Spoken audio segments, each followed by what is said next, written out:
ঘট্টমেলা নয়, আমার আপনার রায় নিয়ে খাপ পঞ্চায়েত নয়। সন্ধ্যে 7টা মানেই করা সত্যি কথা, যা হজম করতে সময় লাগে। যুদ্ধ হোক বা দুর্নীতি, অপরাধ বা চিটিংবাজি, ঘুরিয়ে নাক দেখাই না আমি, যখন তখন রং বদলাই। আমি স্বর্ণালী, প্রশ্ন করি সোজাসুজি।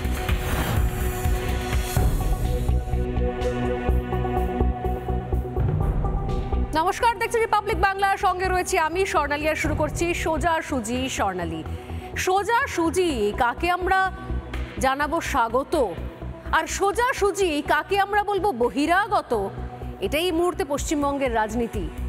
এই রাজনীতিতে বিশ্বাস করুন আর কিচ্ছু নেই। রোজ আমি বলে যাব, চিৎকার করে যাব, প্রশ্ন করে যাব, কিন্তু বিশ্বাস করুন এই রাজনীতির মধ্যে না আছে রেশন, না আছে চাকরি, না আছে শিক্ষা, না আছে মাথার ছাদ, কিচ্ছু নেই, কোনো ইস্যু নেই। আছে শুধুমাত্র গজিয়ে ওঠা, ব্যাঙের ছাতার মতো গজিয়ে ওঠা বেশ কিছু শব্দ, যেগুলোকে আশ্রয় করে রাজনীতি করার চেষ্টা করা হচ্ছে। বলে না, যখন দেওয়ালে পিঠ ঠেকে যায় তখন মানুষ পাল্টা ভাবার চেষ্টা করে। আর এক্ষেত্রে রাজ্যের শাসক দলের চুরি দুর্নীতিতে পিঠ ঠেকে যাওয়ার পর নতুন নতুন তত্ত্ব, নতুন নতুন যুক্তি এবং নতুন নতুন স্বপ্নই বলছি, কারণ আজকাল স্বপ্নে রাজ্যের নেতা মন্ত্রীরা জানতে পারছেন যে মা শারদা পরবর্তী জন্মে কে হয়ে এসেছেন, মহাপ্রভু শ্রী চৈতন্যদেব পরবর্তী জন্মে কে হয়ে এসেছেন, কার রূপে জন্মগ্রহণ করেছেন। এগুলো বিশ্বাস করুন স্বপ্নের ক্ষমতা না থাকলে, স্বপ্নের জোর না থাকলে এগুলো জানা সম্ভব নয়। যেরকম রাজ্যের মন্ত্রী নির্মল মাঝি কখনো তিনি স্বপ্নে পান মা শারদা মমতা বন্দ্যোপাধ্যায়ের রূপ নিয়ে এই জন্মে এসেছেন। ব্রাত্য বসু আবার স্বপ্নে পেয়েছেন হালফিলে যে শ্রী চৈতন্যদেব, মহাপ্রভু শ্রী চৈতন্যদেব নাকি পরবর্তী জন্মে, পরের জন্মে মমতা বন্দ্যোপাধ্যায় হয়ে এসেছেন। এরকম পূর্ববর্তী জন্ম, আগের জন্ম, পরের জন্ম, অনেক জন্ম জন্মান্তর, গীতা, চণ্ডী, ধর্ম, অধর্ম, অনেক কিছু নিয়ে আমরা রাজ্যের রাজনীতির সমীকরণে শাসক দলকে দেখছি। তারা খুব চিন্তিত, তারা খুব দুশ্চিন্তার মধ্যে রয়েছেন। শুধুমাত্র যে বললাম রেশন, চাকরি, রাস্তা, জল, মাথার ছাদ, এইগুলো বাদ দিয়ে রাজনীতির মিছিলে প্রায় স্লোগান শোনা যায়, আমরা কারা। অনেক সময় খেলার মাঠেও শোনা যায়। কর্মী সমর্থকেরা দলের নাম জানিয়ে দেয়, তারা বলে আমরা কারা, তারা বলে তাদের দলের নাম। মানে তৃণমূল হলে তৃণমূল, সিপিএম হলে সিপিএম, বিজেপি হলে বিজেপি। বাংলায় কেউ এলেও তাকে কি ওই স্লোগানের সুরে সুর মিলিয়ে বলতে হবে তিনি আসলে বাংলার না বহিরাগত? তাকে প্রশ্ন করা হবে আপনি কার, আপনি কে, এই আপনারা কারা? এই দেশের প্রধানমন্ত্রী, কেন্দ্রীয় স্বরাষ্ট্রমন্ত্রী যেই আসুক না কেন, সঙ্গে সঙ্গে দাগিয়ে দেওয়া হয় বহিরাগত। মানে দেশ আমার কিন্তু প্রধানমন্ত্রী বহিরাগত, দেশ আমার, দেশের স্বরাষ্ট্রমন্ত্রী বহিরাগত। প্রত্যেক ক্ষেত্রে দ্বিচারিতা। বিবেকানন্দ আমার কিন্তু গেরুয়া রং হচ্ছে বহিরাগত। আজব আজব তত্ত্ব। মন্দির আমাদের, পশ্চিমবঙ্গের সংস্কৃতির মধ্যে মসজিদও আছে, মন্দিরও আছে, চার্চও আছে, সব আমাদের। যে রাম চলে আসবে অমনি ওটা হয়ে গেল বহিরাগত। আজব। বঙ্গ রাজনীতির নতুন ট্রেন্ড আমরা কারা প্রশ্নের উত্তরে এই মুহূর্তে সোজাসুজি আমার প্রশ্ন, রাজনীতি করছে কারা? ধর্ম নিয়ে, ইমোশন নিয়ে, আবেগ নিয়ে, সংস্কৃতি নিয়ে, মনীষীদের নিয়ে রাজনীতি করছে কারা? রাজনীতির খেলায় মনীষীদের টানতে কসুর রাখছেন না এই রাজ্যের শাসক দল। প্রথমে স্বামীজির মন্তব্যের অপব্যাখ্যা। বিবেকানন্দ কোনোদিনও বলেননি গীতা পাঠ অপেক্ষা ফুটবল খেলা ভালো। তিনি বলেছেন দুর্বল শরীরে গীতা পাঠ অপেক্ষা ফুটবল খেলা ভালো। প্রত্যেক ক্ষেত্রে অপব্যাখ্যা। শুধু অপব্যাখ্যা নয়, সে অপব্যাখ্যার প্রেক্ষিতে বিরোধী রাজনৈতিক দল যখন বলছে যে এরকম কোথাও কোনো মন্তব্য করেননি স্বামীজি, এখন যারা তার অপব্যাখ্যা করছেন তারা আসলে অর্ধশিক্ষিত, তখন সেই মন্তব্যকে হাতিয়ার করে আজকে পাল্টা তারা ময়দানে নেমে পড়লেন। কি না, স্বামীজি বলেছিলেন ফুটবল খেলতে হবে, তাই ফুটবল খেলে প্রতিবাদ কর্মসূচি করছে তৃণমূল কংগ্রেস। স্বামীজি আর কিছু বলেননি, শুধু ফুটবল খেলতে বলেছিলেন। শ্যামবাজারে প্রতিবাদ কর্মসূচিতে ফুটবল খেলে প্রতিবাদ জানালেন কারা? শশী পাঁজা, সায়নী ঘোষ।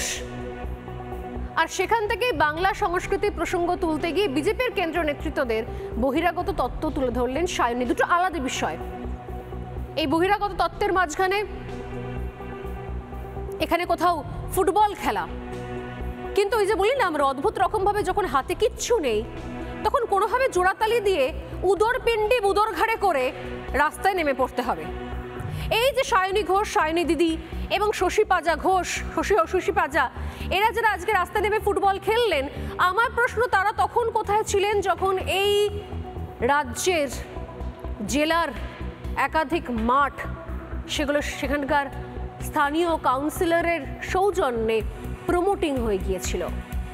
এই সায়নী ঘোষ এবং শশী পাজা সেদিন কেন ক্রিকেটের ব্যাট আর বল হাতে রাস্তায় নেমে পড়েননি যেদিন কাঞ্চনজঙ্ঘা স্টেডিয়ামে মুখ্যমন্ত্রী মমতা বন্দ্যোপাধ্যায় লিগের ম্যাচকে বন্ধ রেখে প্রশাসনিক বৈঠক করেছিলেন? বিবেকানন্দ আর কিছু বলেননি বুঝি? যুব শক্তি নিয়ে তিনি আর কিছু বলেননি? যুব সম্প্রদায় নিয়ে, সমাজ নিয়ে তিনি আর কিছু বলেননি? বিবেকানন্দ কোথায় বলেছিলেন যে চাকরি চাওয়ার থেকে চাকরির অপেক্ষায় দিন গোনা ভালো, চাকরি চাওয়ার থেকে পুলিশের লাঠি খাওয়া ভালো, চাকরি পেয়ে চাকরি করার থেকে রাস্তায় বসে অনশন করা ভালো? এগুলো বলেছিলেন নাকি স্বামীজি? অর্থাৎ স্বামীজিকে নিয়েও রাজনীতি, স্বামীজিকে নিয়েও পার্টে পার্টে বিভাজন, এই কথাটা নেব ওই কথাটা নেব না, আজব। এখন হঠাৎ করে স্বামীজি, রবীন্দ্রনাথ, বিভিন্ন মনীষীদের প্রতি বাংলা শাসক দলের প্রেম ভালোবাসা জেগে উঠেছে। ঠিক যেভাবে জেগে উঠেছে আরও একবার বিদ্বেষ, বিতৃষ্ণা, বিদ্বেষ এ রাজ্যে আসা অবাঙালি নেতা মন্ত্রীদের প্রতি। এর আগেও বহুবার বলা হয়েছে, আলোচনা করা হয়েছে, পশ্চিমবঙ্গ এ দেশের একটা রাজ্য। এ দেশের কোনো মানুষ কোনো রাজ্য থেকে রাজ্যে আসলে খুব সহজে বহিরাগত বলে দাগিয়ে দেওয়া যায় কি? আর যদি বহিরাগত বলে দাগিয়ে দেওয়া যায় তাহলে তৃণমূল কংগ্রেস যখন উত্তর পূর্বের রাজ্যে গিয়ে কাক্কু কুক্কু বিভিন্ন নামে সেখানকার প্রচারী সভা, প্রচারের ময়দান জমজমাটি করে তুলেছিল, তখন তারা কি বহিরাগত ছিলেন না?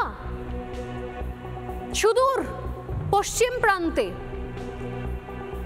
প্রান্তে আরব সাগরের তীরে যখন গোয়াতে তারা নির্বাচনী প্রচারে 500 টাকার জায়গায় 5000 টাকার লক্ষ্যের ভান্ডার দেওয়ার প্রতিশ্রুতি করছিলেন গোয়ায়, তখন তারা সেখানে কি বহিরাগত ছিলেন না? প্রত্যেক ক্ষেত্রে কি করে বিভাজন করা সম্ভব? আমি করলে এক, তুমি করলে আর এক। প্রত্যেক ক্ষেত্রে বহিরাগত তত্ত্ব কি করে আসে? আমার রাজ্যে কেউ এলে বহিরাগত, আমি অন্য কারো রাজ্যে গেলে তখন নিজের দেশের লোক। কি অদ্ভুত না? ওই যে শুরুতে বললাম, ছত্রে ছত্রে দ্বিচারিতা, দু রকমের মানে। যখন দুর্নীতি নিয়ে, চুরি নিয়ে, চাকরি নিয়ে কোনো প্রশ্নের উত্তর নেই, তখন দ্বিচারিতা রয়েছে। অর্থাৎ মন্দির আমার, রাম বহিরাগত। অর্থাৎ বিবেকানন্দ আমার, গেরুয়া বহিরাগত।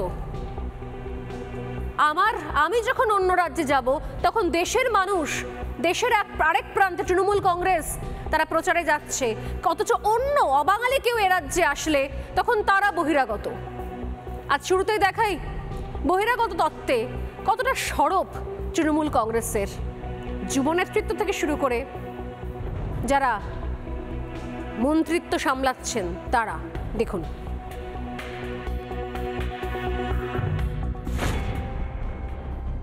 আজকে অমিত শাহজি এবং জেপি নাড্ডাজি ওনারা কলকাতায় এসেছেন, ওনাদের ডেইলি প্যাসেঞ্জারি শুরু হয়ে গেছে। আপনারা জানেন যে লোকসভার ভোট এগিয়ে আসছে। ওনারা 35টা আসনের লক্ষ্যমাত্রা দিয়েছেন, কিন্তু এরকম ভাবে যদি বঙ্গ বিজেপি লিডারশিপ দিতে থাকে এবং এই কথাবার্তা বলতে থাকে, তাহলে আমার ধারণা 3.5 সিটও বিজেপি পাবে না, এটা আমার মনে হয়। কারণ দেখুন, রবীন্দ্রনাথ তো বিজেপির নয়, ঈশ্বরচন্দ্র বিদ্যাসাগর বিজেপির নয়, স্বামী বিবেকানন্দ বিজেপির নয়, এবং সেই জন্য বাংলাও বিজেপির নয়। বাইরের কিছু মানুষ এসে চেষ্টা করেন, কিন্তু তারা বারবার বিফল হয়ে চলে যান বাংলার থেকে। চেষ্টা করেছে, দেখুন 21-এও চেষ্টা করেছে, তার আগেও চেষ্টা করেই যাবে, কিন্তু আমাদের কাজ বাংলার মানুষ, ভারতবর্ষকে পথ দেখানো। কি সমস্ত অসাধারণ সমস্ত যুক্তি আর তত্ত্ব। স্বামী বিবেকানন্দ বিজেপির নয়, ঈশ্বরচন্দ্র বিদ্যাসাগর বিজেপির নয়, রবীন্দ্রনাথ বিজেপির নয়, তাই বাংলাও বিজেপির নয়। নেতাজি সুভাষ কাদের? তৃণমূল কংগ্রেসের কি? গান্ধীজি কাদের? গোটা দেশে এত এত মানুষ যারা দেশকে স্বাধীন করার জন্য লড়াই করেছিলেন তারা কাদের? তারা কি তৃণমূল কংগ্রেসের ছিলেন? তাহলে দেশও তৃণমূল কংগ্রেসের নয়, তাহলে রাজ্য তৃণমূল কংগ্রেসের নয়। মাতঙ্গিনী হাজরা তৃণমূল কংগ্রেসের ছিলেন? বিবেকানন্দ কি তৃণমূল কংগ্রেসের? ঈশ্বরচন্দ্র বিদ্যাসাগর কি তৃণমূল কংগ্রেসের? রবীন্দ্রনাথ কি তৃণমূল কংগ্রেসের? নজরুল ইসলাম কি তৃণমূল কংগ্রেসের? এরা কি তৃণমূল কোনো রাজনৈতিক দলের সম্পত্তি নয় তো?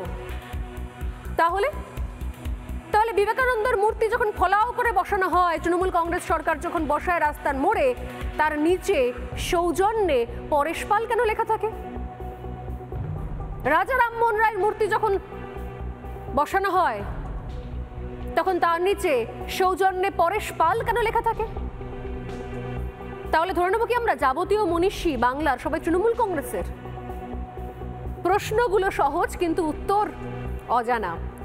শুধু এখানেই নয়, এর আগে মানে এর থেকে এগিয়ে গিয়ে আরো অনেক কিছু নতুন নতুন তত্ত্ব তুলে ধরলেন আমাদের যুব নেত্রী সায়নী ঘোষ, যিনি যুবদের হয়ে ফুটবল খেলার জন্য রাস্তায় নেমেছেন, কিন্তু আজ পর্যন্ত কোনোদিনও কোনো চাকরি প্রার্থীর আন্দোলন অনশনে তাকে ছিটে ফোঁটাও দেখতে পাওয়া যায়নি। স্বামী বিবেকানন্দ নাকি বিজেপির নয়, রবীন্দ্রনাথ বিজেপির নয়, তাহলে কি সায়নী বুঝিয়ে দিতে চাইলেন যে বাংলার মনীষীরা আসলে তৃণমূল কংগ্রেসের? বিবেকানন্দ বাঙালির, কিন্তু সেই বিবেকানন্দের গেরুয়া রং সেটা বহিরাগত। শুধু এই নয়, এখানে এই সাংবাদিক বৈঠক থেকে যুব তৃণমূল সভানেত্রী বললেন যে মন্দির হলে সেখানে নাকি বাটি হাতে ভিখারিরা বসবে। দেখুন ঠিক কি বলেছেন সায়নী ঘোষ, দেখাবো।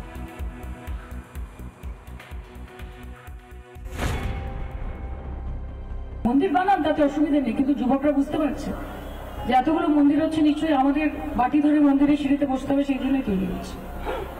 কারণ চাকরি নেই তো, পড়াশোনা নেই, কি আছে, শিক্ষা নেই, কর্ম নেই, অন্য নেই।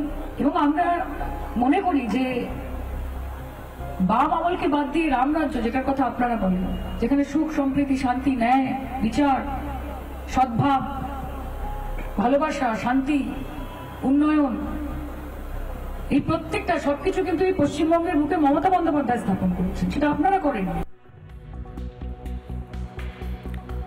ওই যাওয়ার বললাম যে প্রশ্নগুলো অনেক কিন্তু উত্তর অজানা। একটাই দেশ, দেশের মন্ত্রী তিনি যদি দেশের অন্য কোনো রাজ্যে যান তাহলে বহিরাগত হন কি করে? বাংলা কি ভারতের বাইরে? সেই পুরনো প্রশ্ন। চর্বিত চর্বণ একই বিষয়, কিন্তু উত্তর পাওয়া যাচ্ছে না। শাসক দলের নেতারা হয়তো তেমনটা মনে করছেন, তাই রাজ্যের জাতীয় সঙ্গীত ঘোষণা করেন তারা, আলাদা রাজধানী চান। বিধানসভার বিরোধী দলনেতা শুভেন্দু অধিকারীর এই বিষয়ে কি বক্তব্য বহিরাগত ইস্যু নিয়ে? কারণ আজকে এই মুহূর্তেও দফায় দফায় বৈঠক চলছে, তাই বহিরাগত ইস্যু নিয়ে যখন তৃণমূল কংগ্রেস সরব হয়েছে তারাও তাদের পাল্টা উত্তর দিচ্ছেন। শুভেন্দু অধিকারীর পাল্টা বক্তব্য শুনব।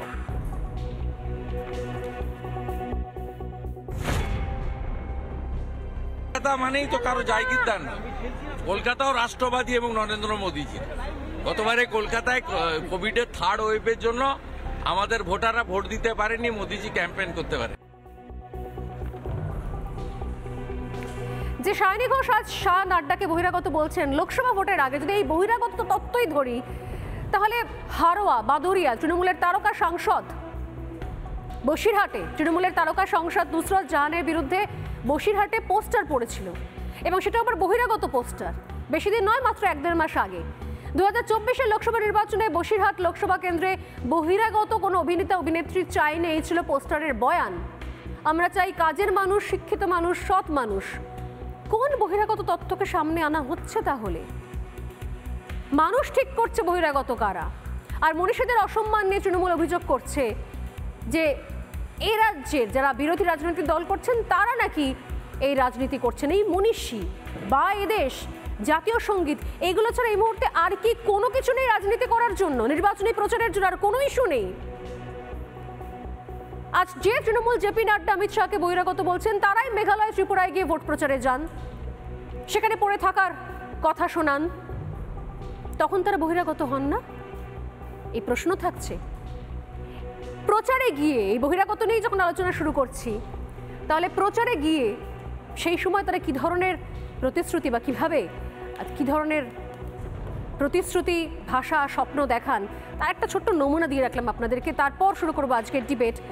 আসলেই বহিরাগত কারা? শুধুমাত্র ইস্যুর অভাব পড়িয়াছে তাই বহিরাগত গীতা বিবেকানন্দকে আশ্রয় করিতে হয়েছে? বোঝা মুশকিল। ছোট্ট একটা বাইট বেল্ট শুনিয়ে তারপর আসছি আজকের ডিবেটে। Village is there. I asked from the village like a music rhythm. They said, "Ooh." Village is there. I asked from the village like a music rhythm. They said, "Ooh." हमें गोवा में भी होगा। BJP को हटाने के लिए खेल जट लो, खेल जट लो। এতদিন করে দেখতে পেরেছেন, তার কারণ আপনার সামনে লড়াইয়ের ছিল কে? একদিকে সিপিএম আর একদিকে কংগ্রেস। এবার লড়াইয়ের সামনে রয়েছে তৃণমূল। আপনার ক্ষমতা থাকলে আপনি করে দেখবেন, কত ধানে কত চাল প্রমাণ করে দেবো। আর 2023-এর এক বছর আগে থেকে তো আমি ঘর বাড়ি নিয়ে এখানে বসে থাকবো, আপনার ক্ষমতা থাকলে আটকে দেখাবে। বহিরাগত তত্ত্ব নিয়ে শুরু করেছিলাম আজকের আলোচনা। শুধুমাত্র বহিরাগত নয়, একই সঙ্গে রাজনীতির ময়দানে গীতা থেকে শুরু করে মনীষীদের নাম। এর আগে রাজনীতির ময়দানে জাতীয় পতাকা, জাতীয় সঙ্গীত, আরও অনেক কিছু হয়েছে। ঘটনাচক্রে আজকে যারা আমার সঙ্গে প্যানেলে রয়েছেন তারা এর আগেও আলোচনা আমাদের সঙ্গে ছিলেন। আমি এক এক করে প্রত্যেকের কাছে আসবো এবং প্রত্যেকের কাছে অনুরোধ আমার, যারা রয়েছেন তাদের সঙ্গে আলাপ করে নিই। বিজেপি মুখপাত্র রয়েছেন শঙ্করদেব পণ্ডা, রয়েছেন তিনজন অধ্যাপক, অধ্যাপক অর্ণব সাহা, অধ্যাপক ঝন্টু বড়াইক এবং অবশ্যই ডক্টর পঙ্কজ রায়, অধ্যাপক এবং বিজেপি মুখপাত্র। প্রত্যেককে স্বাগত রিপাবলিক বাংলায় সোজাসুজি স্বর্ণালীতে। সোজাসুজি আলোচনা করা যাক এবং আমার অনুরোধ যে সোজাসুজি প্রশ্নের উত্তর আপনারাই দিন না, অন্যের উত্তরের মাঝখানে উত্তর দিয়ে আলটিমেটলি আমরা কেউ কারোর কথা শুনতে পাই না জেনারেলি। আমি শুরুতে আজকে অর্ণববাবুকে দিয়ে শুরু করবো। অর্ণববাবু, বহিরাগত কারা, যেটা নিয়ে শুরু করেছিলাম আমি। অমিত শাহ এখানে আসলে বারবার বহিরাগত ডেফিনেশন কি তাই? যদি তাই হয় তাহলে তৃণমূল কংগ্রেস যখন ভিন রাজ্যে যায় তখন তারা দেশের মানুষ নিজের দলের আদর্শ নিয়ে সেখানে ভোট চাইতে যাচ্ছেন, আর এখানে নির্বাচনী প্রচার হোক বা সাংগঠনিক বৈঠক হোক, চট করে বহিরাগত তত্ত্ব আউড়ে দেওয়া, এটাকে আপনি কতটা সমর্থন করছেন অর্ণববাবু? যদি বহিরাগত শব্দের অর্থ হয় এই যে একজন বাঙালি নন বা বাংলার বসবাসকারী নন, তিনি বাইরে থেকে এসে এখানে তার রাজনৈতিক কর্মসূচি পালন করছেন বা তার রাজনৈতিক কাজকর্ম করছেন, তার মানেই তিনি বহিরাগত, তাহলে এই বক্তব্যের সঙ্গে আমি সহমত নই। বহিরাগত বলতে এখানে আমার ধারণা এইটাই বোঝানোর চেষ্টা করা হয়েছে যে বাংলার যে নিজস্ব কৃষি সংস্কৃতি এবং তার যে একটা ধারাবাহিকতা, বাংলার যে একটা ইনক্লুসিভ রাজনীতির ধারাবাহিকতা দীর্ঘদিন ধরে রয়েছে, সেই ধারাবাহিকতাকে যে সম্মান করে না এবং তার নিজস্ব এজেন্ডা দিয়েই সম্মান করে না, সে যদি বাংলার মধ্যে থাকে তাহলেও আমি তাকে বলবো যে বাংলা সংস্কৃতির ক্ষেত্রে সে বহিরাগত। সে যদি বাইরে থেকে এসে সেই তার রাজনীতিটা করে তাহলে আমি তাকে বলবো হচ্ছে সে বহিরাগত। এক্ষেত্রে বহিরাগতটা শুধুমাত্র কোথা থেকে আসছে এটা বড় কথা নয়, সে বাংলা সংস্কৃতিকে সত্যি সত্যি সেই সম্মান সেই জায়গাটা করে কিনা। বুঝলাম। তাহলে সেক্ষেত্রে এই রাজ্যে শাসক দল যখন অন্য রাজ্যে যাচ্ছে, ত্রিপুরা হোক, উত্তরপ্রদেশ হোক, আমাদের গোয়া হোক, বিভিন্ন জায়গায় যখন যাচ্ছে, তখন সেক্ষেত্রে তাহলে তারা বহিরাগত হিসেবেই যাচ্ছেন, কারণ তারা তো সেই সংস্কৃতির অঙ্গ নন। এবং ক্ষেত্রে আমি যদি রেজাল্টের ক্ষেত্র দেখাই আপনাকে, ত্রিপুরাতে আপনার মনে থাকবে ভীষণ রকমভাবে আমি জানি, আর সে সময়ও কথা হয়েছিল আপনার সঙ্গে, ত্রিপুরাতে নোটার থেকেও কম ভোট পেয়েছিল তৃণমূল কংগ্রেস। সেক্ষেত্রে তারা সেখানে বহিরাগত। এটাও আপনি দেখুন যদি আমরা এই অন্যান্য জায়গায় যখন একাধিক রাজ্যে, আসাম এবং ত্রিপুরার কথাই আমি বলছি, এই দুটো রাজ্যে যখন এনআরসি মুভমেন্ট হচ্ছে এবং এই দুটো জায়গাতে, এই আসামে যখন হচ্ছে এবং ত্রিপুরাতে যখন তৃণমূল কংগ্রেসের প্রতিনিধি দল ওখানে গেছে, তাদের কিন্তু আটকে দেওয়া হয়েছে, তাদেরকে সেখানে কিন্তু বাধা দেওয়া হয়েছে এবং আটকে দেওয়া হয়েছে, মূল ঘটনাস্থলে যেতে দেওয়া হয়নি। এই ধরনের কাজ করা হয়েছে যখন মুভমেন্ট হচ্ছিল সেই সময়। একদম তাই। তাহলে রেস্ট্রিকশন ছিল, রেস্ট্রিকশন ছিল এবং সেই রেস্ট্রিকশনটা স্পেশালি যারা কিন্তু নির্বাচনী প্রচারে কোথাও আটকানো হয়েছিল কি? যারা বিরোধিতা করেছে, বিজেপির যে এজেন্ডা তাকে বিরোধিতা করেছে, তাদেরকে আটকে দেওয়া হয়েছে। এই আটকে দেওয়াটাই বা কোন ধরনের নীতি? না, আটকে দেওয়া যেতে পারে না, আটকে দেওয়া যেতে পারে না। সঠিক। যখন মুভমেন্ট চলছিল সেই সময়তে আটকে দেওয়া হয়েছে। শুধুমাত্র তৃণমূল কংগ্রেস নয়, আরো অনেক বেশ কিছু যারা অন্যান্য রাজনৈতিক প্রতিনিধি দল সেক্ষেত্রে অনেককে আটকে দেওয়া হয়েছে। তার মানে কারণ যখন তারা কোনো বলেছিল একটা সেই সময় জায়গায় পরিস্থিতি অশান্ত রয়েছে। কোনো রকমের ডিস্টারবেন্স হবে সেইখানটায় কোনো বাইরের কোনো প্রতিনিধি যেতে পারবে না। সঠিক পয়েন্ট, কিন্তু আপনি বলেন যে নির্বাচনী প্রচারে কবে আটকানো হয়েছে তৃণমূল কংগ্রেসকে? নির্বাচনী কোন রাজ্যে আটকানো হয়েছে? আপনি তো এখানে একটা ন্যারেটিভ নিয়ে কথা বললেন। আপনি যেটা বললেন সেটা হচ্ছে বহিরাগত কারা কাকে বহিরাগত বলবো? না না, আমি তো বহিরাগত নিয়ে এখনো প্রশ্ন করছি। তাহলে কি এরা ত্রিপুরা, অসম, গোয়া এই জায়গাতে বহিরাগত? তৃণমূল কংগ্রেস বহিরাগত নয়। যদি অন্য কোনো রাজ্য থেকে বহিরাগত নয় না, কেন বহিরাগত হবে? এরাও বহিরাগত সেই অর্থে নয়, কিন্তু যদি এখানে এসে একটা মিছিল যাচ্ছে অমিত শাহের, সেই মিছিল থেকে ঢিল ছুঁড়ে যদি সেখানে বিদ্যাসাগরের মূর্তি ভাঙা হয় এবং তাদের যারা যে সমস্ত প্রতিনিধিরা রয়েছেন তারা বিভিন্ন ক্ষেত্রে বিভিন্ন সময় এমন সমস্ত উক্তি করেন। বিদ্যাসাগরের মূর্তি কারা ভেঙেছিলেন? বিদ্যাসাগরের মূর্তি ভাঙা হয়েছিল অমিত শাহের মিছিল থেকে ভাঙা হয়েছিল। কারা ভেঙেছিল? বিজেপির লোকজন ভেঙেছিল। যে বিজেপি মিছিল যাচ্ছিল তারা ভেঙেছিল। তদন্তের রিপোর্ট কোথায়? তারা বিজেপির মিছিল থেকে ভাঙা হয়েছিল। রিপোর্ট কোথায়? তদন্তের রিপোর্টটা কোথায়? আমি আসবো। পঙ্কজ বাবু হাত তুলছেন আরেকক্ষণ ধরে। প্রচুর তর্ক বিতর্ক হয়েছে। আমি আসছি, ওয়ান বাই ওয়ান আসবো প্লিজ। সোজাসুজি প্যানেল, তাই সোজাসুজি বিষয়তে আসছি। পঙ্কজ বাবু, বহিরাগত কারা? আমি বহিরাগত প্রসঙ্গ গিয়ে যখন অমিত শাহর মিছিল থেকে বিদ্যাসাগরের মূর্তি ভাঙা প্রসঙ্গ আসছে, আলাপন বন্দ্যোপাধ্যায়কে নিয়ে একটি কমিটি হয়েছিল। আমি আজকে জিজ্ঞাসা করছি সেই কমিটির রিপোর্টটা নেই কেন সেই রিপোর্টটা আজও পর্যন্ত প্রকাশ করা হয়নি? কারণ সেখানে আমরা জানবো যে ব্যাগ থেকে বেড়ালটা বেরিয়ে পড়বে, সেই কারণের জন্যই করা হয়নি।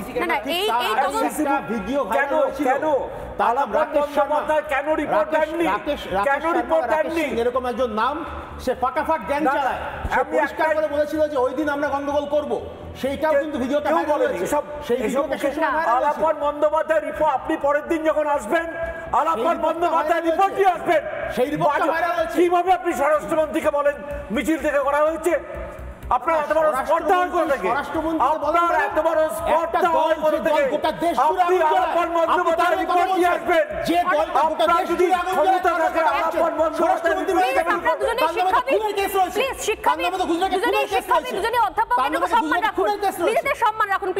নিজেদের সম্মান রাখুন। যে পয়েন্ট নিয়ে আমি শুরু করেছিলাম সেটাই, যদি বিদ্যাসাগরের মূর্তি ভাঙা হয়, এই রাজ্যের তরফ থেকে স্পেশাল কমিটি তৈরি করা হয়েছিল, তার রিপোর্ট আজ পর্যন্ত প্রকাশ করা হয়নি এবং এটা কিন্তু কোনো সিবিআই, ইডি, কোনো কেন্দ্রীয় সংস্থা করছে না, এই রাজ্যের তরফ থেকে করার কথা ছিল। সেই রিপোর্টকে চেপে দেওয়া হয় ঘটনাচক্রে, সেই রিপোর্ট এখনো পর্যন্ত প্রকাশ্যে আসেনি। আর হলো ঢিল ছোড়া, যেমন ধরুন ঢিল ছোড়া, তাহলে ঢিল ছোড়া বলি এখানে জেপি নাড্ডার সভাতেও কিন্তু বড় বড় পাথর ছোড়া হয়েছে, তাতে আমাদের গাড়িও ছিল, আমরাও ঘটনাচক্রের সাক্ষী। এনিওয়ে, আমরা আবার অন্য জায়গায় চলে যাচ্ছি। পয়েন্টে আসি, বহিরাগত কারা? বহিরাগতর প্রশ্ন যেটা যখন আসছে, মানে মন্দির আমাদের, রাম বহিরাগত, বিবেকানন্দ আমাদের, গেরুয়া বহিরাগত। প্রতিষ্ঠাতা ডক্টর শ্যামাপ্রসাদ মুখার্জি বাংলার কৃতি সন্তান এবং তার উত্তরসূরি হচ্ছে ভারতীয় জনতা পার্টি। সুতরাং আমাদের যে ন্যারেটিভ, সেই ন্যারেটিভ দীর্ঘ 51 সাল থেকে 1951 থেকে আজও পর্যন্ত কোনো পরিবর্তন হয়নি। এবং ভারতবর্ষের আমরা কোনো আঞ্চলিক দল নই, সর্বভারতীয় ন্যারেটিভ নিয়েই বিজেপি পশ্চিম বাংলায় আসবে এবং বিজেপিকে রোখা যাবে না বলেই আজকে বহিরাগত তকমা দেওয়া হচ্ছে। কারণ কেউ নিজের গায়ে নিজেই ডিলিট চাপিয়ে নেন, সেটা কিন্তু তারা করেনি, শ্যামাপ্রসাদ করেননি। সুতরাং বুঝতে হবে যে ন্যারেটিভটাকে ডাইলিউট করার জন্য এই বহিরাগত তকমাকে দেওয়া হচ্ছে। আমি তো শুধুমাত্র বহিরাগত নয়, আমি অনুভব আসবো খুব সংক্ষেপে শঙ্কুদেবের কাছে যাব, খুব সংক্ষেপে। সায়নী সুষমাচাঁদ আজকে ফুটবল খেলা শুরু করে দিয়েছেন। আমাদের এখানে সোমনাথ চট্টোপাধ্যায়ের বাবা, তিনি হিন্দু মহাসভার বড়। আমি জাস্ট একটা কথা বলে দিই, রাষ্ট্রীয় স্বয়ংসেবক সংঘের যে একেবারে শীর্ষস্থানীয় যে স্তরে একেবারে প্রথম থেকে আরম্ভ করে যদি আজ পর্যন্ত দেখি 25 সাল থেকে, আপনি কোথায় বাঙালি দেখতে পান? বাঙালি দেখতে পান ওখানে? মহারাষ্ট্র ব্রাহ্মণদের সেখানে থাকেন। বাঙালি অবাঙালি নিয়ে এই তত্ত্ব উনি তো বলেন যে এই রবীন্দ্রনাথের গান থেকে বাঙালিকে বাদ দিতে হলো কেন? রবীন্দ্রনাথের গান থেকে বাঙালিকে বাদ দিতে হলো কেন? আমি আসছি, আমি শঙ্কুদেবকে বলতে বললাম, বাট আমি আসছি। এই মুহূর্তে গুরুত্বপূর্ণ, অত্যন্ত গুরুত্বপূর্ণ বড় খবর এই মুহূর্তে আমাদের কাছে চলে এসেছে। নজর না রাখলেই নয়, তা হলো দিল্লিতে ইসরায়েলি দূতাবাসের সামনে ভয়ঙ্কর বিস্ফোরণের খবর পাচ্ছি আমরা। ভয়ঙ্কর বিস্ফোরণের খবর পাচ্ছি দিল্লিতে ইসরায়েলি দূতাবাসের সামনে নিঃসন্দেহে এর পেছনে গভীর কোনো চক্রান্ত রয়েছে, কারণ ইসরায়েলের দূতাবাসের সামনে বিস্ফোরণ খুব খুব সিগনিফিক্যান্ট, যেখানে এই মুহূর্তে ইসরায়েল এবং হামাসের যুদ্ধ চলছে। বিস্ফোরণের খবর জানিয়ে ফোন আসে দিল্লি পুলিশের কাছে, একটা ফোন আসে বিস্ফোরণের খবর জানিয়ে। এই মুহূর্তে ইসরায়েলের দূতাবাস ঘিরে ফেলেছে পুলিশ। এখনো পর্যন্ত যদিও বিস্ফোরণের কোনো প্রমাণ পাওয়া যায়নি। আমি জানার চেষ্টা করবো যে এই বিস্ফোরণ আদপে হয়েছে না হয়নি, শুধুমাত্র খবর এসেছে নাকি সত্যি সত্যি বিস্ফোরণ হয়েছে। কারণ একটা উড়ো ফোন আসে, যেরকম জানতে পাচ্ছি আমরা, একটা উড়ো ফোন আসে, তারপরে ইসরায়েলের দূতাবাস ঘিরে ফেলে পুলিশ। তাহলে কি শুধুমাত্র একটা অভিমুখ ঘোরানোর জন্য এই ঘটনা করা হলো, নাকি এর পেছনে অন্য কোনো কারণ রয়েছে? কারণ এখনো পর্যন্ত যে খবর নিয়ে যে দিল্লি পুলিশ পৌঁছে গিয়েছে সেটা কোনো প্রমাণ পাওয়া যাচ্ছে না। আমরা নজর রাখছি যে সত্যি সত্যি বিস্ফোরণ হয়েছে ভেতরে, কারণ পুরো জায়গাটা বাইরে থেকে কর্ডন করে ঘিরে ফেলা হয়েছে, নাকি পুরোটাই কোনো অন্য রকমের চক্রান্ত, শুধুমাত্র উড়ো ফোন দিয়ে আসলে একটা চাঞ্চল্য তৈরি করা হচ্ছে, কোনটা? এক্সক্লুসিভ এই প্রথমেই খবর ব্রেক করলাম। আমি আবারও ফিরে আসছি আজকের আলোচনা। আজকের যখন গোটা দেশে প্রত্যেক মুহূর্তে বিভিন্ন প্রান্তে একটা অদ্ভুত অশান্তি পরিবেশ বাতাবরণ তৈরি করার আপ্রাণ চেষ্টা করা হচ্ছে, সেই সময় দাঁড়িয়ে আমরা এই রাজ্যে দেখছি যে নতুন করে বিভিন্ন সময় রাজ্য শাসক দল বলে যে আমরা ধর্ম নিয়ে রাজনীতি করি না, অথচ সেখানে গীতা পাঠে অনুপস্থিতি এবং চার্চে উপস্থিতি, বিভিন্ন সময় নিয়ে বিরোধীরাও সরব হচ্ছেন যে মুখ্যমন্ত্রী সত্যি সত্যি করতে কি চাইছেন, বার্তা কি দিতে চাইছেন। আর সেই জায়গা থেকে দাঁড়িয়ে আজকে ফুটবল খেলতে দেখতে পাওয়া গেল সায়নী ঘোষ এবং শশী পাজাকে। বিবেকানন্দর বাণী এবং আদর্শকে বুকে নিয়ে তৃণমূলের যুবনেত্রী সায়নী ঘোষ রাস্তায় নেমেছেন ফুটবল খেলতে, এবং তার সঙ্গে পা মেলালেন শশী পাজা। শঙ্কুদেব, কি বলবেন? দেখুন, বাংলাদেশিরা এখানে হচ্ছে ভূমিপুত্র, রোহিঙ্গারা পশ্চিমবাংলায় থাকতে পারবেন সুরক্ষিত। ভোটার আইকার না হলে তৃণমূলের নেতারা দায়িত্ব নেবেন, ভিডিওতে আমরা দেখেছি, তাদের আইকার সব বানিয়ে দেবেন, তারা এখানকার লোক হিসেবে এস্টাবলিশড হবেন। বহিরাগত কে হবেন না? দুর্গা পুজো অকাল বোধন যিনি করেছিলেন রাম, তিনি হবেন বহিরাগত। আমি দেশের স্বরাষ্ট্রমন্ত্রী, আমি ভারতবর্ষের ভূখণ্ড নয়, মনে হচ্ছে একটি স্বাধীন জায়গায় প্রবেশ করছি। ইন্ডিপেন্ডেন্ট কান্ট্রি অ্যাপ্রোচ, ফেডারেল স্ট্রাকচারের সত্যানাশ করে দিয়েছে একটা সরকার, তাদের সেখানে প্রবেশ করছি। আমি সায়নী ঘোষকে দেখেছিলাম, বেসিক্যালি ওনার পলিটিক্যাল ব্যাকগ্রাউন্ড হচ্ছে বামপন্থী। আমি সায়নী ঘোষকে সেদিন দেখিনি, যেদিন জেএনইউর বুকে বিবেকানন্দর মূর্তি ভেঙে দেওয়া হয়েছিল, সেদিন একটাও রিয়াকশন করতে। আমি সায়নী ঘোষকে সেদিন দেখেছিলাম বামপন্থী নেত্রী হিসেবে রাস্তায় দাঁড়িয়ে মমতা বন্দ্যোপাধ্যায়ের বিরুদ্ধে চারটে অকথা কুকথা বলেছিলেন একাডেমির সামনে। মমতা বন্দ্যোপাধ্যায় এবং তার দল সেই নীতি এবং আদর্শকে সমর্থন করেন কিনা, বিবেকানন্দের প্রতি তাদের প্রেম মেকি কিনা, আগে সেটা প্রকাশ করতে হবে। আপনাদের এই নগ্ন রাজনীতির ফসল, এই নগ্ন অ্যাপ্রোচের ফসল কারা ভোগ করছে জানেন? এই বাংলার অগণিত মা, যারা তাদের ছেলেরা বাইরে কাজ করতে গেছে, সুস্থ শরীরে আছে কিনা জানবার জন্য প্রতিদিন ঠায় বসে থাকে, রাত্রে খাওয়ার আগে একবার ফোন করে, বাবা ভালো আছিস, কাজ আজকে ভালো হয়েছে, কোনো পাহাড়ের কোলে আটকে পড়িসনি তো, এখানে তো কাজ নেই, মাসের শেষে টাকাটা পাঠাবি। তাদেরকে তো আপনারা বহিরাগত বানিয়ে দেশের কাছে শত্রু বানিয়ে দিচ্ছেন। শঙ্কুদেব, কি উত্তর দেবেন? যদি যুব সমাজকে উদ্বুদ্ধ করতে ফুটবল খেলতে মাঠে নামে না সায়নী ঘোষ এবং শশী পাজা, তাতে সমস্যা কোথায় আপনাদের? শুনুন, শশী পাজা যদি ফুটবল খেলতে না মাঠে নামে, তাতে সমস্যা কোথায়? এক সেকেন্ড, সায়নী ঘোষ এবং শশী, এটা তো আমি জানি বিবেকানন্দের অরিজিনাল কথাটাকে অপব্যাখ্যা করা হয়েছে, অপব্যাখ্যা করা হয়েছে, কিন্তু আসল কথা যদি ধরি আমরা, যে দুর্বল শরীরে গীতাপাঠ অপেক্ষা ফুটবল খেলা ভালো, তাহলেও বা যদি শরীরকে সবল করার জন্য ফুটবল খেলা হয়ও, তার উদ্যোগ নেন তরুণী আমাদের যুবনেত্রী সায়নী ঘোষ, তাতে সমস্যা কোথায়? দেখুন, আপনাকে একটা জিনিস মনে রাখতে হবে, ফুটবল খেলার প্রতি প্রেম দেখাচ্ছেন। এই প্যানেলে সবাই মাননীয় অধ্যাপক আছেন, আমি সবার প্রতি সম্মান রেখে সবার কাছে একটা প্রশ্ন করছি। এই মাননীয় অধ্যাপকরা আমাকে যদি কোনো বিষয়ে তাদের মন্তব্য রাখেন, বক্তব্য রাখেন, তাহলে আমি মাথা নিচু করে মেনে নেব। কিন্তু মুশকিল হয় কি, অর্ধশিক্ষিত এবং শিক্ষাহীনেরা হচ্ছে অত্যন্ত ভয়ঙ্কর। আরও ভয়ঙ্কর, ব্রাত্যবাবুর মতো শিক্ষিত লোকেরা যখন একটা রাজনৈতিক বিষয়ের চাটুকারিতা করেন। বিবেকানন্দ কোথায় বলেছেন যে গীতা পড়া যাবে না, গীতা না পড়ে আপনারা ফুটবল খেলুন? এটা অপব্যাখ্যা নয়। না না, আমার প্রশ্ন উত্তর পেলাম না আমি। ফুটবল খেললে আপনার সমস্যাটা কোথায়? ম্যাম আমি এক লাইনে শেষ করব। ফুটবল খেললে সমস্যাটা কোথায়? ম্যাম এক লাইনে শেষ করব। ম্যাম এটা অপব্যাখ্যা হলে আমি বুঝতাম মূর্খের মতো কথা বলেছেন। আমি এটা ওনারা ভুল বুঝে বললে আমি বুঝতাম যে এনারা অবুঝ ভুল করে ফেলেছেন, শিক্ষিত লোক এসব বলছেন।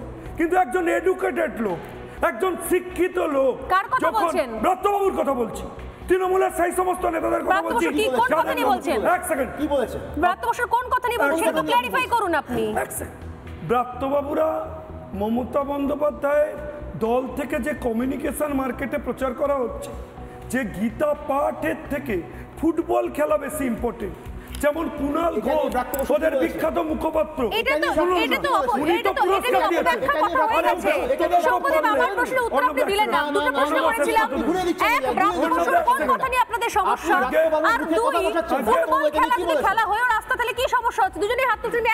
চাকরি নেই বাকরি নেই, ফুটবল খেলা দিয়ে আপনারা গীতা পাঠের বিরোধিতা করছেন। আপনি আমার ধর্মচরণের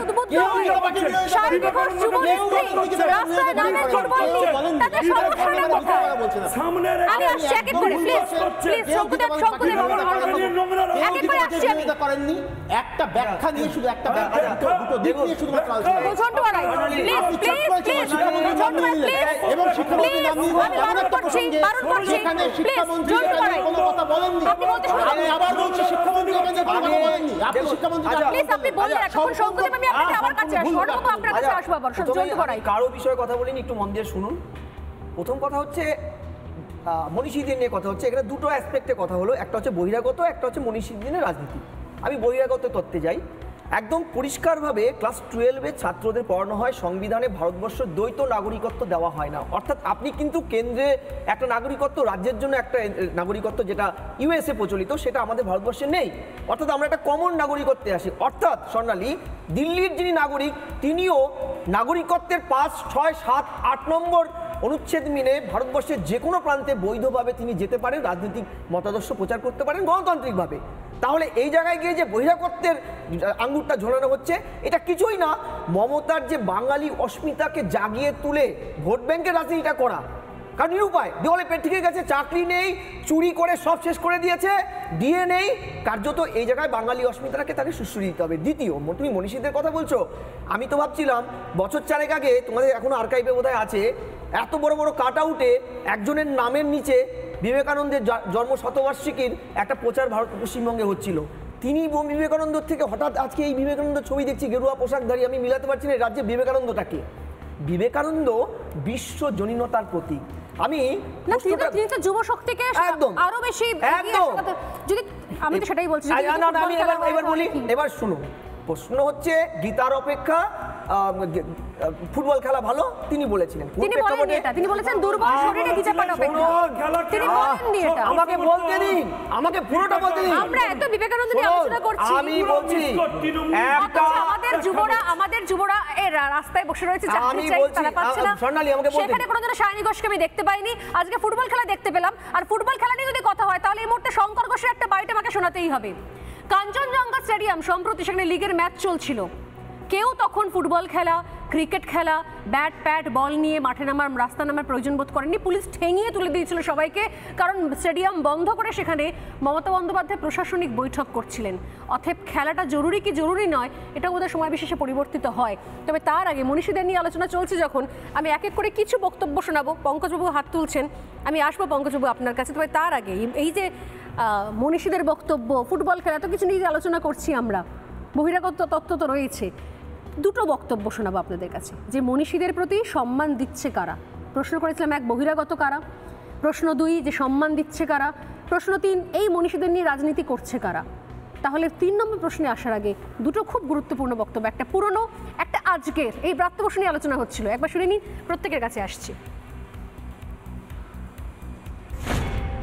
বাংলাকে ভালোবাসা, বাঙালিকে ভালোবাসা, এগুলোর জন্য হৃদয়টা একটা আক্ষরিক হচ্ছে বাংলার হৃদয়। চৈতন্যের বংশধর হতে হবে, তিনি সর্বধর্ম সমন্বয়ের কথা বলেছিলেন। চৈতন্য একটা ইনক্লুসিভ রাজনীতির কথা বলেছিলেন, সবাইকে সঙ্গে না। তো মমতা দেবী সবাইকে সঙ্গে নিয়ে চলেন, কোনো বিভাজনের রাজনীতি, কোনো ভেদাভেদের রাজনীতি, মানুষকে দূরে সরিয়ে দেওয়ার রাজনীতি, এই রাজনীতি চৈতন্য করেননি। এবং চৈতন্য যদি কোনো সার্থক উত্তরাধিকার এই মুহূর্তে বাংলায় থেকে থাকে, তিনি মমতা ব্যানার্জি।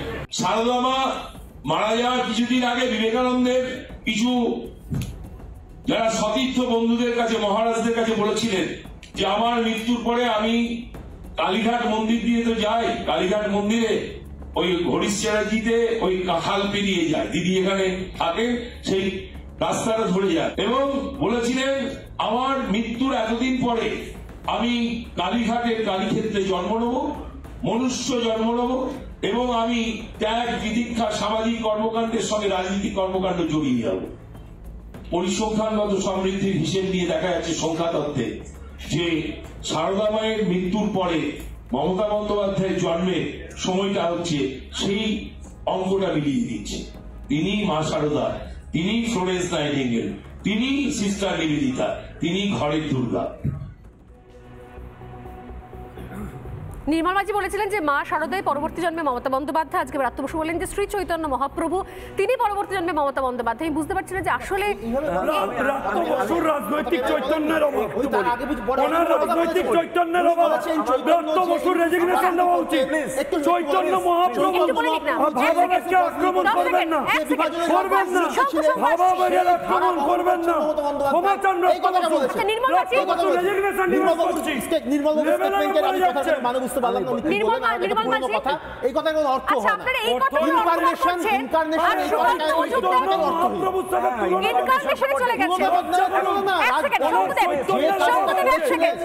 চৈতন্য যে কাজটা করেছিলেন সেই কাজটাই উনি করছেন, এটাই উনি বলেছেন। এটার মধ্যে কোথায় অন্যায় রয়েছে? আমার মনে হয় এই কথাটার একটাই উত্তর হয় রামকৃষ্ণের কথায়, তোর চৈতন্য হোক, তোর চৈতন্য হোক। কারণ চৈতন্য হয় না বলেই যে চোরের সভানেত্রী তাকে তার মধ্যে চৈতন্য খোঁজে, যার সারদার টাকা মুখপাত্র কুণাল ঘোষ বলেছিল বেশিরভাগ টাকা যার বাড়িতে, তার মধ্যেই সারদাকে খুঁজে পাচ্ছে। একটা লেভেল থাকে। একবার আমি আগেও বলেছিলাম যে রবীন্দ্রনাথ ডিলিট পেয়েছিল, তাই ওনাকেও ডিলিট পেতে হবে, ঠিক আছে, কিন্তু বইতে হবে। আপনি যাই পান না কেন বইতে হবে। চুরি ছাড়া কিছু বইতে পারছেন না। চুরি নয়, ডাকাতি। বাংলা যেটা হচ্ছে, ছেলেদের ৮,০০০ চাকরি চুরি হয়েছে, আপনার দপ্তর বলছে, আপনার দপ্তর বলছে। এরপরে আপনার এখন সারদা মা হওয়ার কথা রামকৃষ্ণ, চৈতন্য, মনীষী, মন্দির আর গীতা, তার সঙ্গে বহিরাগত, এই রাজনীতি কারা করছে এটা দেখাবার আগে আমি শেষ দফা সবার কাছে আরও আসবো, কিন্তু প্রত্যেকে অনুরোধ সংক্ষেপে বলবেন, নিজের টাইমে নিজে বলুন। তার আগে একটা সিকোয়েন্স না দেখেই পাচ্ছেন, আমাদের রিপোর্টার প্রজ্ঞা কদিন আগে পরশপালের ওয়ার্ড থেকে একটা এক্সক্লুসিভ স্টোরি করেছিল, অন্যান্য চ্যানেল দেখায়নি, আমরা দেখিয়েছিলাম আনফর্চুনেটলি। তার জন্য অনেক মানে আমাদের প্রত্যেক মুহূর্তে অনেক প্রশ্নের সম্মুখীন হতে হয়, কিন্তু না দেখিয়ে পারছি না। প্রজ্ঞার সিকোয়েন্স খুব সংক্ষেপে একবার এই মনীষীদের প্রতি বর্তমান শাসক দলের সম্মান জ্ঞাপন দেখুন।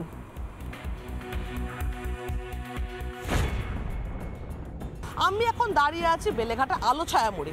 এই এলাকার বিউটিফিকেশনের জন্য বেশ কিছু বিশিষ্ট ব্যক্তি, মহর্ষি ব্যক্তিত্বের মূর্তি বসানো হয়েছে, ভালো কথা, কিন্তু কার মূর্তির তলায় কার নাম লেখা তা দেখলে আজব বনে যেতে হয়।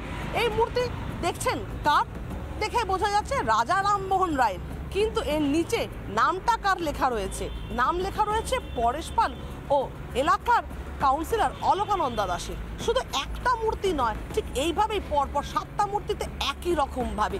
ঠিক এই মূর্তিটা দেখুন তো, দেখে কার মূর্তি মনে হচ্ছে? এটা বিবেকানন্দের মূর্তি, কিন্তু এলাকার বিধায়ক পরেশ পাল এবং জলজর করে নাম লেখা এলাকার কাউন্সিলর অলকানন্দা দাসের।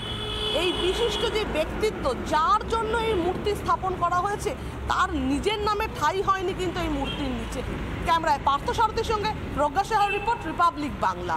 সময় খুব অল্প, সবার কাছে আসবো যে কিন্তু শুধুমাত্র লোকসভা নির্বাচন দুয়ারে এলে, রাজ্যের স্বরাষ্ট্রমন্ত্রী এখানে এলে তখন মনে পড়ে বহিরাগত তত্ত্ব, তখন মনে পড়ে যে মনীষীরা আমাদের এই বাংলার আর রবীন্দ্রনাথের গানের সময় তখন বাঙালি কেটে দিয়ে তখন বাংলা লিখতে হয়, তখন বাঙালি কোথাও চলে আসে না। মানে এই দ্বিচারিতা ছত্রে ছত্রে কেন? এতদিন মনীষীদের কথা মনে পড়েনি? খুব সংক্ষেপে এবার ঝন্টুবাবু। আমি পরিষ্কার বলি, এই 2011 ক্ষমতায় আসার পরে বাঙালি যুব সমাজ আইডেন্টিফাই করতে পারে না কে রবীন্দ্রনাথ ঠাকুর, কে মমতা ব্যানার্জি। রবীন্দ্র মেলায় কোথাও রবীন্দ্রনাথ নেই, বিবেকানন্দ মেলায় কোথাও বিবেকানন্দের, সর্বত্র রবীন্দ্রনাথ। আপনারা চ্যানেলে দেখিয়েছেন। আমার কথা হচ্ছে, যে রবীন্দ্রনাথ ঠাকুর বিশ্বজনীয়তার কথা বলে একবার লিখেছিলেন আমার সোনার বাংলা, আর ওই রবীন্দ্রনাথ ঠাকুর লিখেছিলেন জনগণমন, অর্থাৎ বৃহৎ সত্তার মধ্যে নিজের সত্তাকে বাঁচিয়ে রাখা। তাহলে সেই তাদেরই যোগ্য উত্তরসূরি হিসেবে যারা এই কথাগুলো বলছেন, তারা একবার রবীন্দ্রনাথ ঠাকুর পড়েছেন, একবার বিবেকানন্দ পড়েছিলেন না? খাবলা খাবলা দিয়ে বাত্যবাবু, নীলজ্জ বাত্যবাবু, আপনি তো বামপন্থী।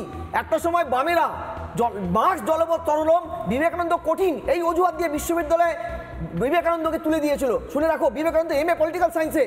তখন কিন্তু এই বামেরা, ইনক্লুডিং মমতা ব্যানার্জি তখন বিরোধী নেতা, তিনি কিন্তু প্রতিবাদ করতে আগিয়ে আসেননি। এটার জন্য দায়ী এই রাজ্যের বুদ্ধিজীবী যারা, তারা কি করে নিঃশব্দে সব শুনছেন। আমার দৃঢ় বিশ্বাস এই আলোচনা, এই বিতর্ক এখানে একদমই শেষ হবে না। আমাদের সময় একদমই, বাকিরাও হাত তুলছেন কিন্তু আমি ঝন্টুবাবু একদম বলতে পারিনি বলে ওনাকে দিয়ে আমি শেষ করছি। ডিবেট চলবে, কারণ আমার মনে হয় সাম্প্রতিক সময় এই যে টপিক যা উত্থাপন হলো, মানে হচ্ছে আলোচনা, খুব তাড়াতাড়ি, খুব দ্রুত, রাতারাতি এটা শেষ হবে না। এ নিয়ে আরও আলোচনা, আরও বক্তব্য চলে আসবে। আপাতত এই ডিবেট এখানেই শেষ করছি। প্রত্যেককে ধন্যবাদ জানিয়ে একটা বিরতি নিয়ে ফিরে আসছে, সঙ্গে থাকুন।